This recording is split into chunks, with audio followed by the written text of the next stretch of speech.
सर्वसुगन्धसुलेपितलिङ्गं बुद्धिविवर्धनकारणलिङ्गं सिद्धसुरासुरवन्दितलिङ्गं तत्प्रणमामि सदाशिवलिङ्गं कनकमहामणिभूषितलिङ्गं फणिपतिवेष्टितशोभितलिङ्गम्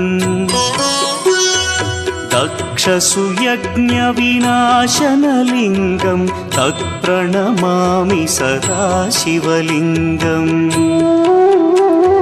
कुङ्कुमचन्दनलेपितलिङ्गं पङ्कजहार सुशोभितलिङ्गम्